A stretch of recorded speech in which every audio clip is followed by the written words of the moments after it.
Boa noite, queridos irmãos, que a graça e a paz do Senhor Jesus estejam com todos nós. Que privilégio essa noite estar trazendo a palavra de Deus, essa palavra que traz vida, que transforma, que nos fala sobre a nossa condição, mas que também fala sobre a salvação em Jesus Cristo. E nós temos alegria nisso. Esse Jesus que nós adoramos essa noite e continuaremos a adorar na ministração da palavra. Que o Senhor nos use, que o Senhor seja glorificado em nossas vidas para a honra e glória do seu nome. Quero convidar os irmãos a abrir a palavra de Deus na carta que o apóstolo Paulo escreveu aos Efésios, capítulo de número 4, estaremos meditando na palavra de Deus. A pregação dessa noite será dos versículos de número 1 a versículo de número 6. Efésios, capítulo 4, versículo 1 ao versículo de número 6.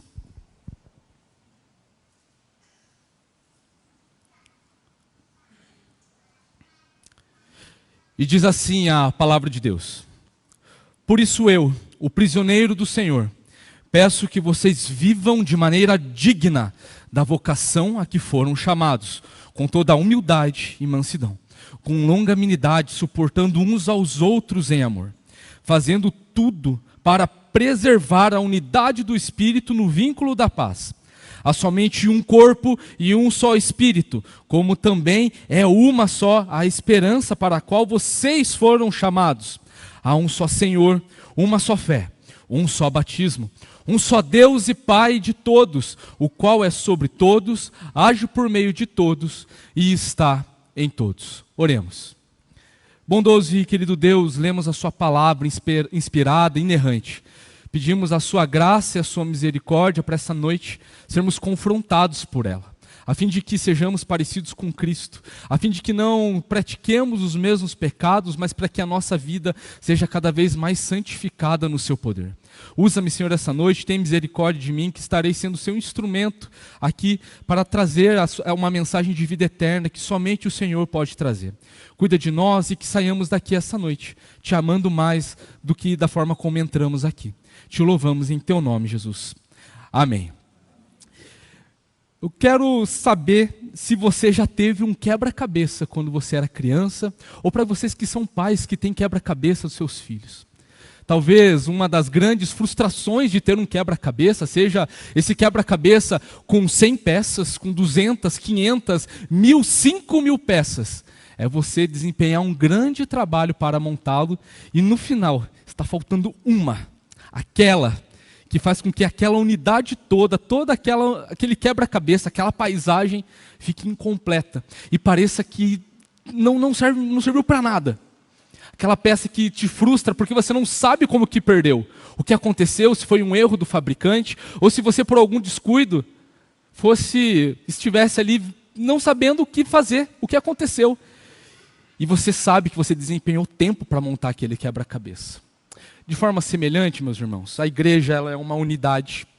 Só que ao contrário da nossa frustração, muitas vezes, por perdermos e não sabermos como perdemos aquela peça, de forma contrária, nós temos atitudes voluntárias para acabar com essa unidade.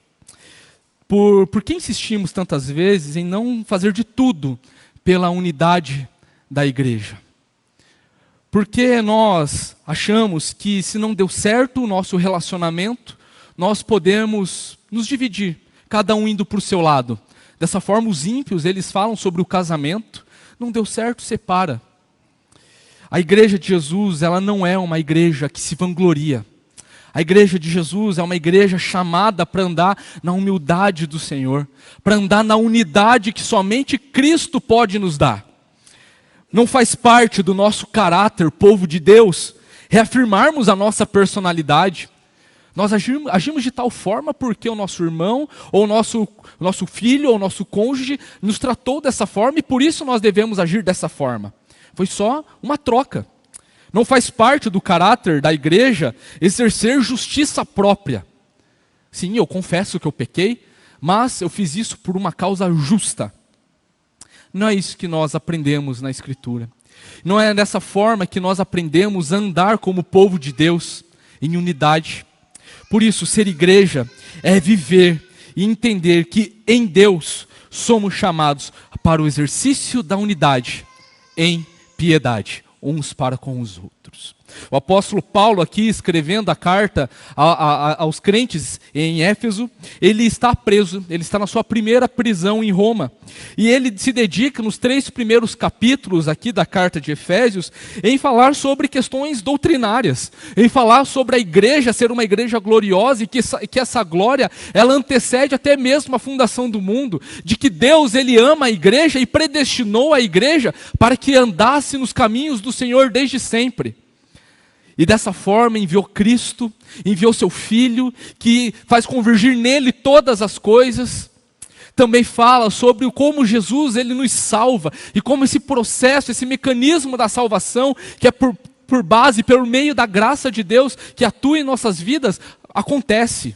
De que não é por mérito nosso, mas que somos chamados para exercermos as boas obras, nas quais foram preparadas desde antes da fundação do mundo. E aqui agora, a partir do capítulo 4, a gente vai ver essa teologia na prática. A teologia da vida, como eu gosto de falar. Paulo ensinou tudo sobre essa vocação gloriosa que a igreja tem.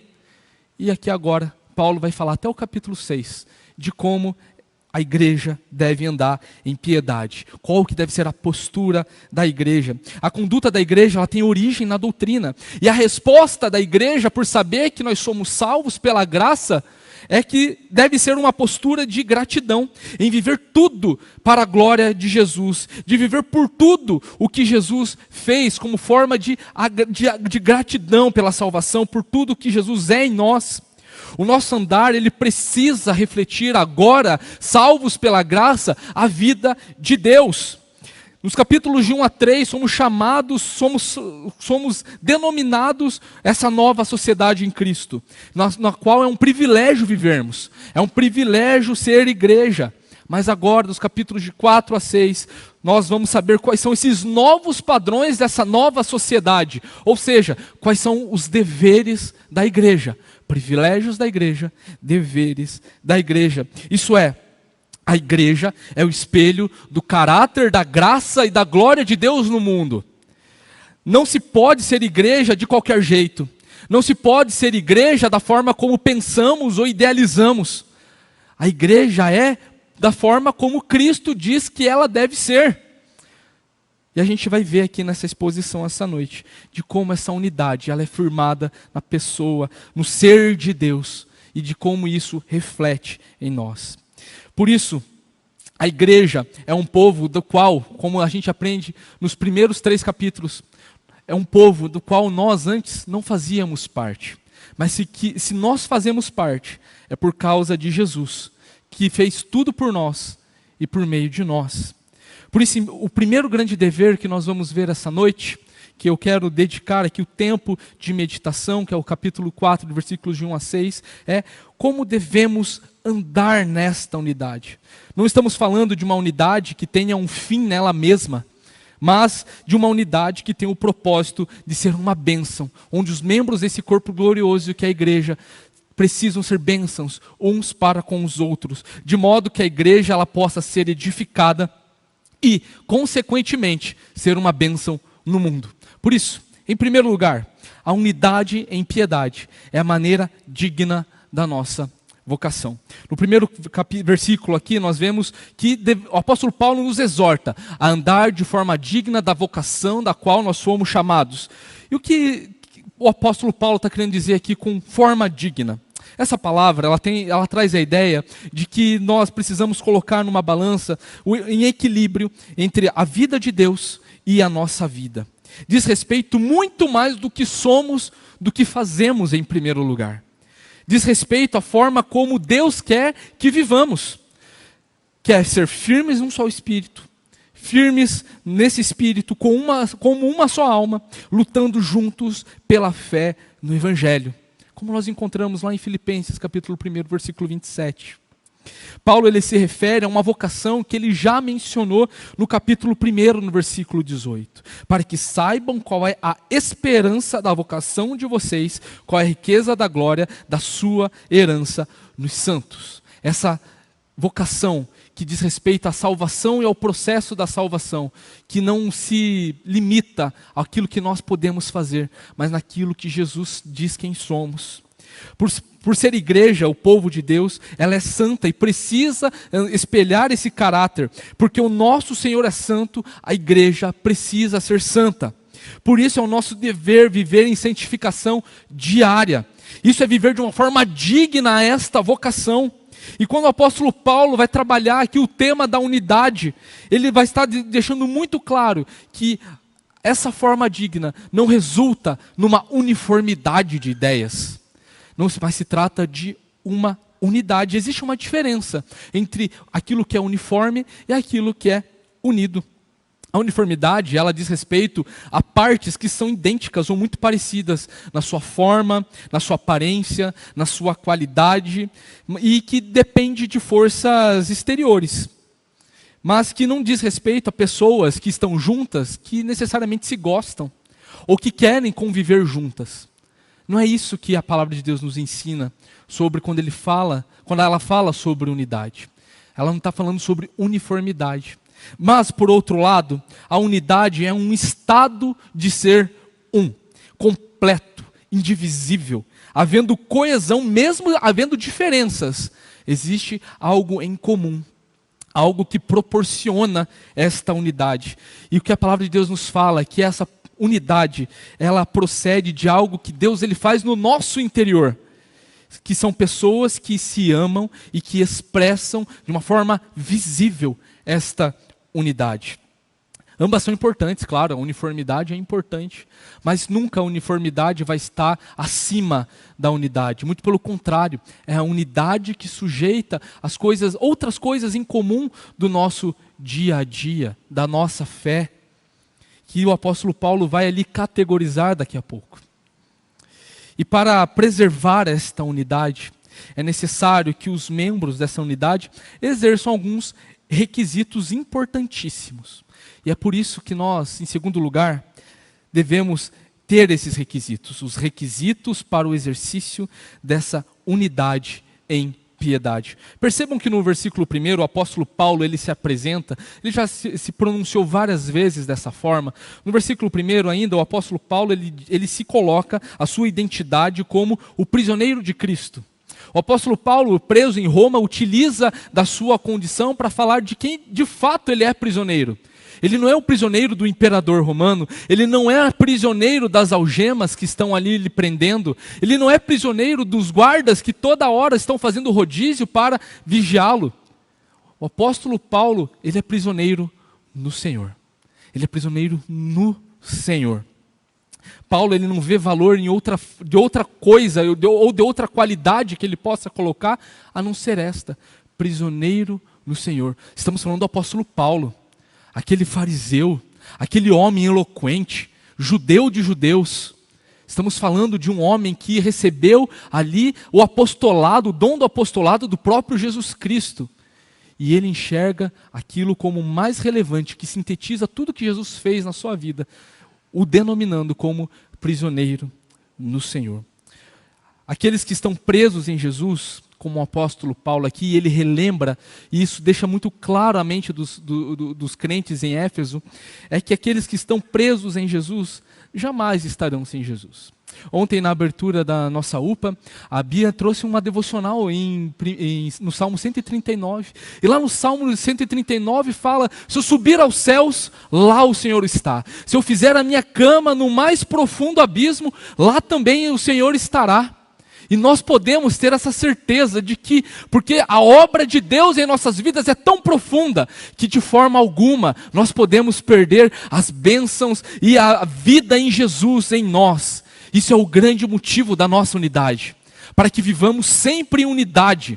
Não são as condições externas ou secundárias que vão definir isso, mas naquilo que o Senhor faz em nós. O apóstolo Paulo traz isso à mente dos Efésios aqui, para que possamos compreender ainda hoje quais são esses requisitos.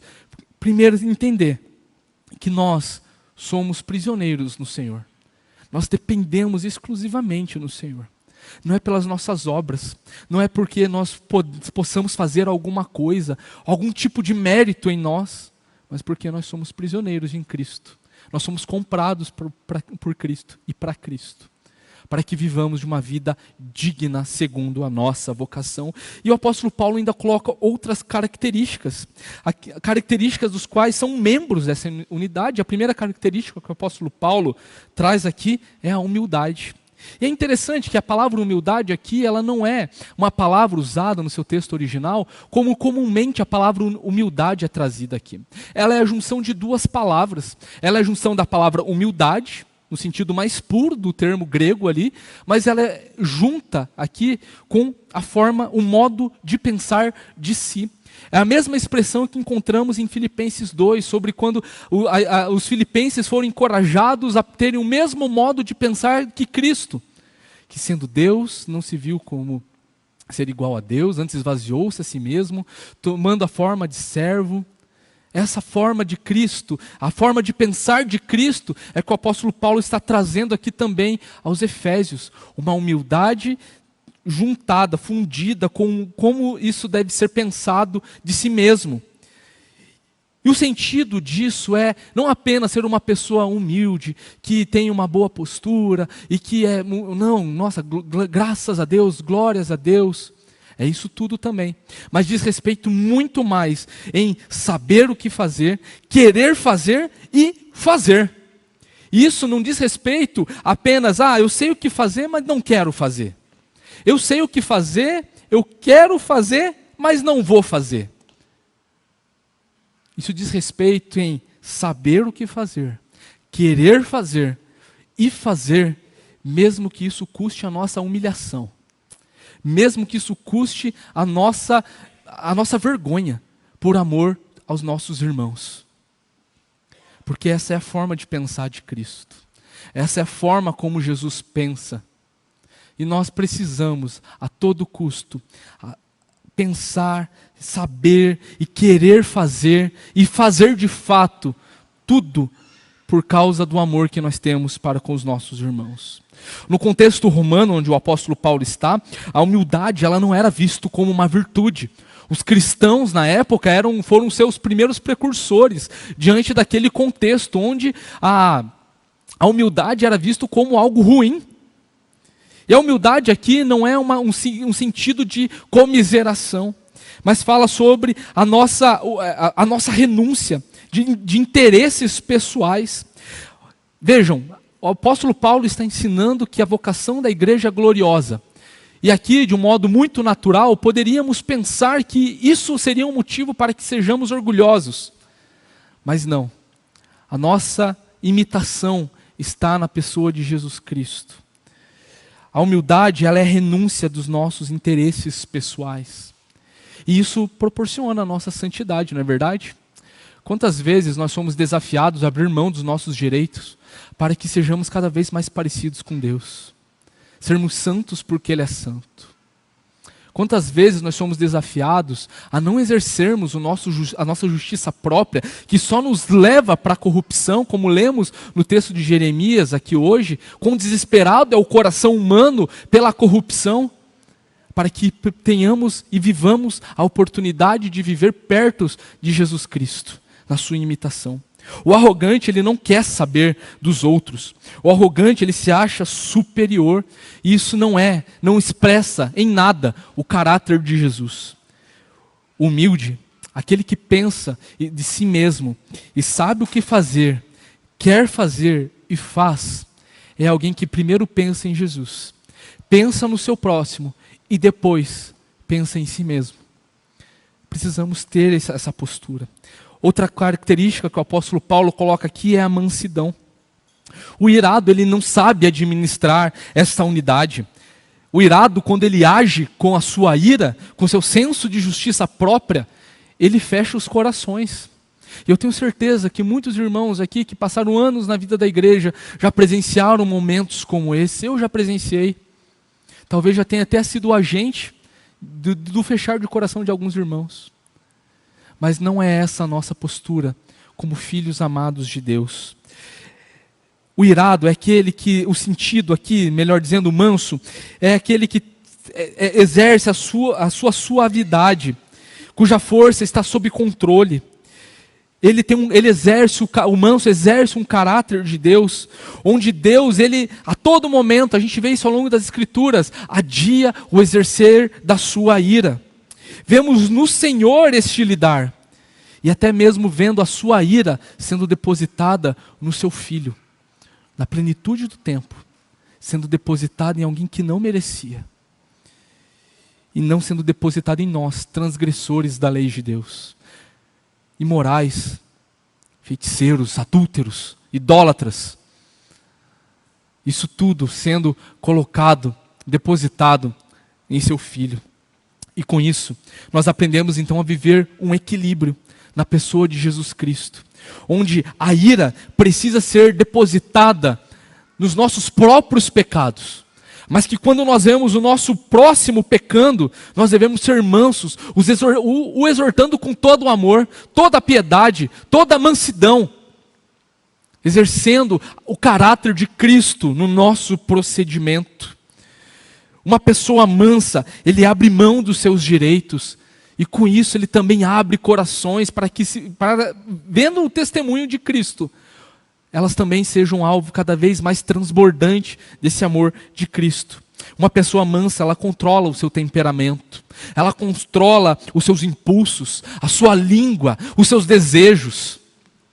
O manso, ele agrada o coração de Jesus, porque Jesus, ele mesmo fala: eu sou manso e humilde de coração. Vinde a mim, vós que estáis cansados e atribulados, e eu lhe trarei descanso. Outra característica que nós vemos aqui é a longanimidade. Precisamos ser longânimos.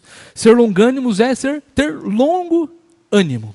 Exercer a paciência além do que é suficiente. É não ter uma atitude de revidar, mesmo você sabendo que você pode revidar. Mas nós precisamos sempre, no temor do Senhor, não dar aquilo que o outro, na nossa justiça própria, merece. A misericórdia de Deus se revela dessa forma, não é verdade? Nós não recebemos aquilo que merecíamos, mas a graça de Deus nos mostra que nós recebemos aquilo que nós não merecemos. E é o Espírito que tem o poder de vingar-se em nós, né? Mas nunca o faz. Isso é ser longânimo. Nós podemos nos vingar, mas nós não fazemos. Nós exercemos um dos aspectos do fruto do Espírito Santo. E nós podemos ter alegria nisso também. E diante disso tudo, você pode pensar: eu vou ser longânimo, eu vou ser manso, eu vou ser até humilde, mas eu queria ainda matar aquele filho da mãe do meu irmão. Por isso que o apóstolo Paulo coloca aqui: suportando uns aos outros com amor. E esse amor, e o amor de Deus é aquele amor que acaba com as cadeias, acaba com as barreiras, e fala e nos coloca numa postura de exercer esse amor. Uma postura de fato do verdadeiro exercício da piedade. Embora o sentido aqui de suportar possa também se encaixar naquele sentido pejorativo. Poxa, tem que aturar fulano, né? Tem que suportar aquele cara lá. Embora possa ter esse sentido, o sentido mais amplo de suportar, o sentido real aqui é servir de amparo e de suporte uns para com os outros, inclusive, principalmente, daquele irmãozinho que você não gosta. Principalmente daquele irmãozinho que você fala assim: só pela graça de Jesus. Não se trata apenas do ter que lidar, eu tenho que lidar, mas se trata principalmente em pensar no que o outro precisa, no que o outro requer para que ele ande cada vez mais parecido com Cristo. É ser benigno diante das fraquezas e das limitações do próximo. O perdão, ele anda nesse conjunto. O perdão mútuo está rodeando tudo isso. O perdão é a demonstração prática, muitas vezes, desse amor em exercício, desse suporte acontecendo. Amar o próximo não por causa dos seus méritos ou deméritos, lembrando que nós somos filhos amados por Deus, e um filho jamais é amado por causa dos seus méritos ou deméritos. Ele simplesmente é amado porque ele é filho. E quando nós olhamos um para com os outros, entendendo que somos todos filhos de Deus, aqueles que creem em Jesus são filhos de Deus, nós precisamos também lembrar que todos nós somos amados por esse Deus, mas não se engane, não seja arrogante, não seja irado, não seja impaciente, não opere o ódio no seu coração, mas pense e pare para refletir. Talvez, e apenas talvez, da forma como olhamos um para os outros, pode ser que estejam olhando para nós também, da mesma forma como nós olhamos para aquele irmão que nós não queremos suportar. Talvez sejamos esse irmãozinho que o outro peça: Senhor, dá-me paciência. Por isso, em terceiro lugar, devemos fazer tudo pela a unidade em piedade. No versículo 3, nós vemos que o resultado de como vivemos dita o que fazemos. E isso exige tudo o que a gente acabou de ver no versículo 2. Devemos ser humildes, devemos ser mansos, devemos ser longânimos, devemos ser suportes em amor uns dos outros. E devemos fazer tudo. A versão Revista Atualizada vai falar: esforçando-vos diligentemente para preservar esta unidade. E o sentido de tudo, de se esforçar diligentemente aqui, tem o sentido de que a gente precisa viver isso como o propósito da nossa vida, em unidade no corpo glorioso que é a igreja de Cristo. Resumindo, o apóstolo Paulo está falando: sejam crentes de verdade, sejam crentes fiéis em Jesus, porque Ele é a nossa paz, o vínculo da paz que opera nisso tudo. E percebam, existe um pressuposto aqui: fazendo tudo para preservar a unidade. Já existe esta unidade. Nós não precisamos criar esta unidade. Nós precisamos preservar a unidade. No capítulo 2, versículo 14, vai falar que Jesus, Ele é a nossa paz. Jesus, Ele é a nossa paz. De dois povos Ele fez um só, e na sua carne derrubou a parede de separação que estava no meio, a inimizade. Ele está falando aqui de judeus e gentios, o apóstolo Paulo. E que Jesus, Ele derruba essa parede de separação de dois povos fazendo um só. Quem dirá a igreja de Cristo, que muitas vezes sofre com as facções, que sofre com as divisões internas e externas, ignorando que Jesus, Ele opera em nós e por nós. Jesus é a paz, é a obra, e essa paz é a obra de Jesus Cristo. A unidade no Espírito, do Espírito, como lemos no versículo 3, é a obra do Espírito Santo. O que cabe à igreja? Preservar essa unidade. Preservar. Apesar de todos os nossos erros, essa unidade ela não pode ser abalada. Essa unidade não pode ser destruída, pois ela é construída e constituída pelo próprio Deus. Então, preservar a unidade no vínculo da paz é a nossa demonstração de piedade nesta unidade, na prática. Na prática. E a gente vai ver que Jesus ele é esse vínculo. Jesus ele é apresentado como o vínculo da perfeição em Colossenses. Jesus é Ele que traz a nossa paz, e Ele é a nossa paz. E o vínculo é aquilo que nos prende, é aquilo que nos dá sustento, é aquilo que nos faz de fato um só. Jesus é essa paz e essa perfeição que nos mantém unidos. Ter paz não significa, claro, concordar com tudo o que o outro diz e pensa simplesmente, com coisas secundárias, mas é de se engajar em preservar essa unidade, amando e andando junto com os nossos irmãos em fé. E é o vínculo na paz de Jesus Cristo que nós podemos exercer isso tudo. A igreja ela sempre foi diversa. Na igreja sempre houve diferenças. A igreja presbiteriana do Tarumã também não é diferente. Existem irmãos que pensam diferentes uns dos outros, mas nós somos desafiados nessa preservação da unidade a olharmos para Jesus, a vermos que Ele é o centro da nossa unidade. E o que nos une? Em quarto lugar, a unidade da piedade ela não se baseia em nós, mas no próprio Deus. Efésios tem um estilo literário muito interessante. Várias vezes aparece a Trindade aqui sendo expressa em todos os atos da obra de Deus. E aqui não é diferente no capítulo 4, versículos 4 a 6. Existem preceitos que são basilares, elementares na nossa fé e que constituem essa comum unidade, essa comunidade. Esses preceitos estão no ser de Deus, nas três pessoas da Trindade. O versículo 4 vai falar sobre o Espírito Santo, como ele opera em nós.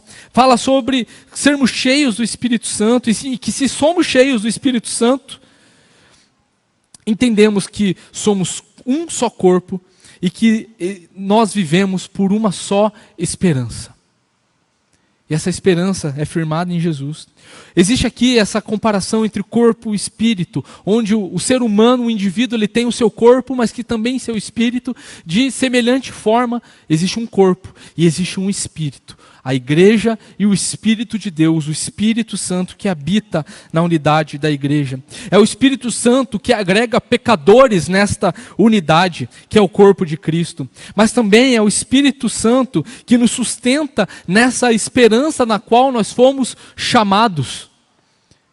O apóstolo Paulo, no capítulo 8 de Romanos, versículo 30, vai nos dar a ordem de como acontece essa salvação, de como acontece essa vocação gloriosa que cada membro da unidade que a igreja de Cristo exerce. Capítulo 8, versículo 30 de Romanos, o apóstolo Paulo diz que aos que predestinou, a esses também chamou, e aos que chamou, a esses também justificou, e aos que justificou, a esses também glorificou. Existe uma unidade, existe uma esperança conjunta. Nós estamos vivendo na santidade, nós estamos vivendo na fase da santificação, por assim dizer. Mas nós aguardamos novo céu e nova terra, na glória eterna, onde nós também seremos glorificados. Nós devemos andar em unidade, no Espírito, porque nós, povo de Deus, vamos para o mesmo lugar que é o céu. Vamos viver eternamente lá. Por isso, meus irmãos, eu tenho uma notícia para você. Se você não suporta o seu irmão, saiba que você vai viver eternamente com ele. Isso é uma maravilha. Por isso que nós devemos viver a eternidade aqui já. Sabendo que nós temos prazer em viver nessa unidade, que é só um vislumbre. Infinitesamente pequeno e demais. Daquilo que vamos viver na glória eterna. E nós podemos viver isso hoje. Outra pessoa que trabalha nisso, nessa unidade, é a pessoa do Filho, que é em quem nós temos fé e confessamos. Confessamos um só Senhor, independente da nossa história, independente da nossa cultura, independente da nossa idade, independente do nosso temperamento, da nossa personalidade. Nós confessamos um só Senhor e esse Senhor é Jesus Cristo. A unidade é firmada absolutamente na confissão que Pedro nos fala lá em Mateus 16:16. Tu és o Cristo, o Filho do Deus vivo. É nessa unidade que nós somos operados. É nessa unidade que nós somos transformados. É na pessoa do Filho que nós somos sustentados. Sabe, meus irmãos, é extremamente complicado dois crentes em Jesus, dois crentes no Senhor, se odiarem. É muito complicado dois irmãos que confessam a fé no mesmo Redentor não viverem em unidade. Isso é estranho, isso não faz parte da cultura do reino. Isso é algo que não faz parte daquilo que o Senhor tem para a sua igreja. É por isso que somos desafiados a viver em unidade, por causa da confissão que nós temos em Jesus Cristo. A fé que exercemos, que é essa uma só fé, ela é a prática daquilo que confessamos. Se confessamos Cristo, praticamos Cristo. Se nós vivemos por Cristo, devemos expressar a nossa vida em Cristo. O apóstolo Paulo não está falando aqui, quando ele se refere ao batismo, ele não está falando da forma do batismo. Se é por aspersão, se é por imersão, se é por infusão. Não é isso. O apóstolo Paulo aqui, ao falar sobre o batismo, no que diz respeito à pessoa do Filho, está falando de que nós estamos mortos, mas que nós temos agora nova vida em Jesus. Nós estamos mortos para o nosso eu, nós estamos mortos para a nossa personalidade, nós estamos mortos para o nosso temperamento, nós estamos mortos para os nossos sonhos, nós estamos mortos pelos nossos desejos, nós estamos mortos para a nossa justiça, porque nós estamos mortos em Cristo. Nós estamos mortos, mas nós também estamos vivos em Jesus. A nossa morte nos trouxe então união em Cristo. E essa união é expressa na igreja. Nós vivemos uma nova vida que se identifica publicamente com a comunhão em Cristo. E essa comunhão, ela só pode ser vivida de forma perfeita na igreja. A igreja gloriosa que o Senhor fez, surgiu do nada, na eternidade. Simplesmente criou a igreja, simplesmente fez a igreja, simplesmente chamou a igreja, e porque amou, predestinou, chamou, justificou e glorificou, está santificando a sua igreja, até o dia da volta gloriosa do Filho, Jesus Cristo, em quem nós temos paz, em quem nós temos esperança, em quem nós temos vida. Mas também esta unidade depende da pessoa de Deus, o Pai. Nosso Pai que nos dá tudo o que precisamos e nos ama porque somos filhos amados. O autor da nossa salvação que nos dá seu Filho e nos enche do Espírito Santo. O Pai que não nos ama porque viu alguma coisa boa em nós, na sua presciência, ao olhar para a história, viu quem seria salvo ou não. O Pai que nos ama e viu a nossa miséria e veio ao nosso resgate. Ele está em todos, porque Ele atrai pecadores de todos os tipos para a intimidade do seu coração. Essa unidade, ela se apresenta nessa unidade maravilhosa que é o ser de Deus, na pessoa do Pai, do Filho e do Espírito Santo. Essa unidade é comunicada à igreja e tem a sua base no próprio ser de Deus. Em Deuteronômio 6, versículo 4, o grande chamamento, a grande convocação do povo de Israel: escute Israel, o Senhor nosso Deus é o único Senhor. A palavra ali para único, ela diz respeito a uma unidade composta. Essa mesma palavra é usada, por exemplo, quando diz respeito ao casamento em Gênesis 2, onde ambos serão uma só carne. É uma unidade composta. O Senhor é o único Deus. E é nessa unidade que Jesus, na sua oração sacerdotal, em João 17, nos fala, a fim de que todos sejam um. E como tu, ó Pai, está em mim e eu em ti, também eles estejam em nós, para que o mundo creia que tu me enviastes. Essa unidade, ela é a expressão do próprio Deus. É por isso que nós devemos fazer de tudo para preservar essa unidade. Devemos ser um, porque o nosso Deus é um. Não devemos viver em desunião ou separados uns dos outros por causa de picuinhas ou por causa de pensamentos que não entendemos. Ou porque pensamos A ou B, ou porque defendemos X ou Y. Nós devemos viver em unidade porque o nosso Deus é um.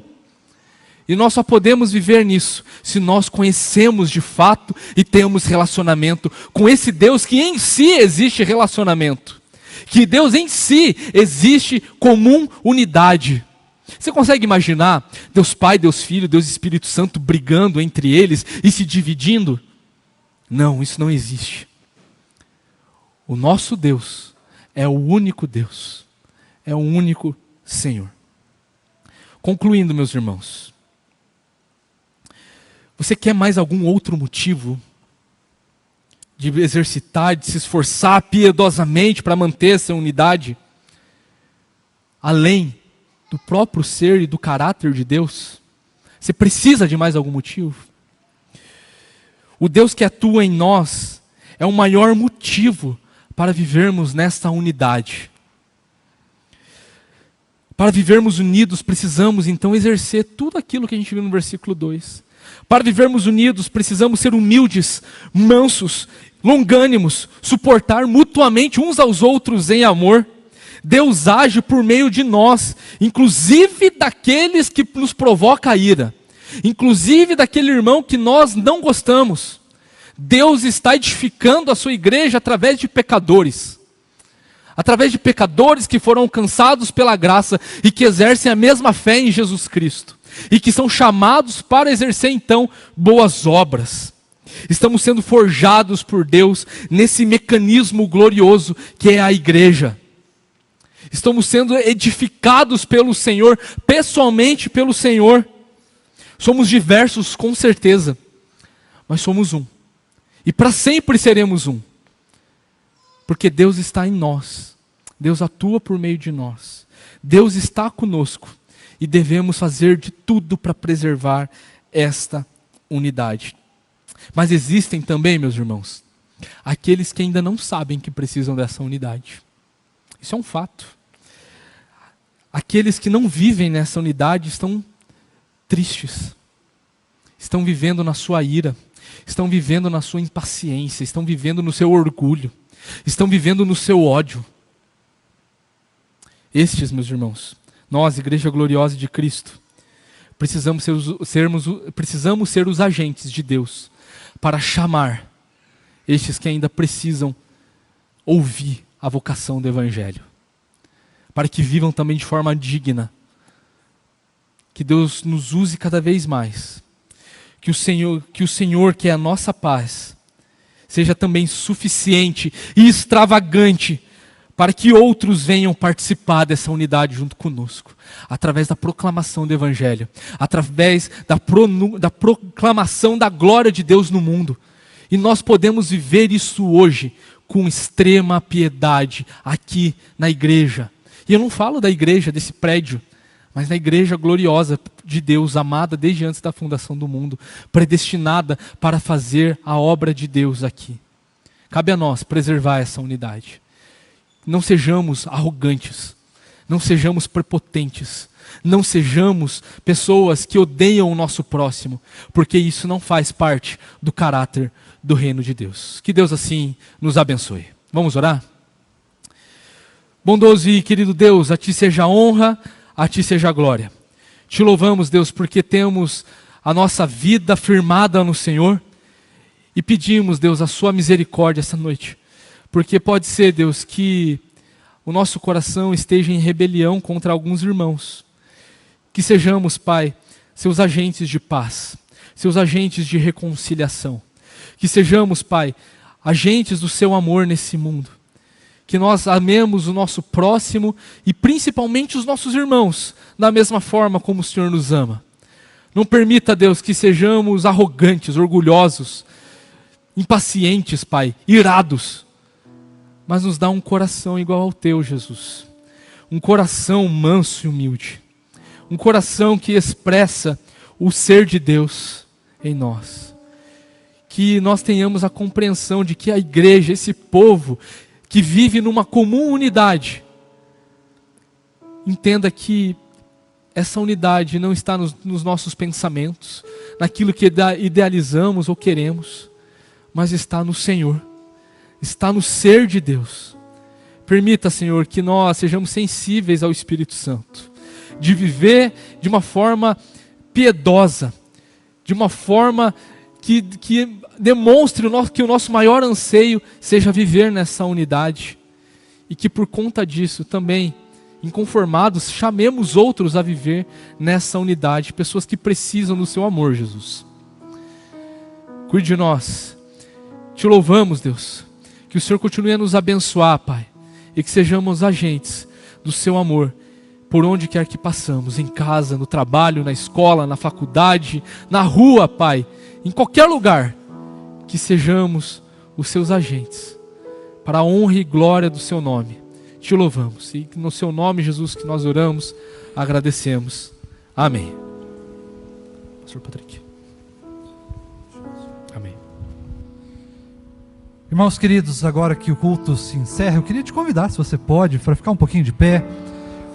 Eu quero orar pelos irmãos mais uma vez, quero também impetrar a bênção, e assim que nós cantarmos o amém, eu vou pedir para você se sentar mais um instantinho, para que a gente possa chegar até a porta, assim podemos cumprimentar os irmãos, mas não vá embora ainda. Nos cumprimente ali na porta, mas vá até o salão social, vá comentar um pouquinho sobre a pregação, vá falar um pouquinho sobre coisas e depois você é convidado também a tomar um café com a gente, ficar junto aqui mais um pouquinho antes da gente ir embora. Vamos orar? Deus bondoso, maravilhoso, extraordinário Deus, obrigado porque o Senhor é um Deus bondoso, obrigado pelas nossas vidas, obrigado por este culto, pela oportunidade que temos de estar na Tua presença de maneira tão especial, tão sublime. Obrigado pelo cuidado do Senhor nas nossas vidas, pela Tua palavra, obrigado porque o Senhor falou conosco nessa noite. E agora que nós nos despedimos aqui, Deus, clamamos para que o Senhor nos dê uma semana de vitória contra o pecado, uma semana de vitória contra o maligno e uma semana de unidade com Cristo, uma semana de unidade com os nossos irmãos, uma semana de proclamação do Teu Evangelho, do Teu poder e da Tua glória. É o que nós te pedimos em nome de Cristo Jesus. Amém. Que a maravilhosa graça do nosso Senhor e Salvador Jesus Cristo, o amor imenso de Deus, o nosso Pai, a comunhão, o conforto, o fruto do Santo Espírito do Senhor seja conosco, hoje e para sempre. Amém.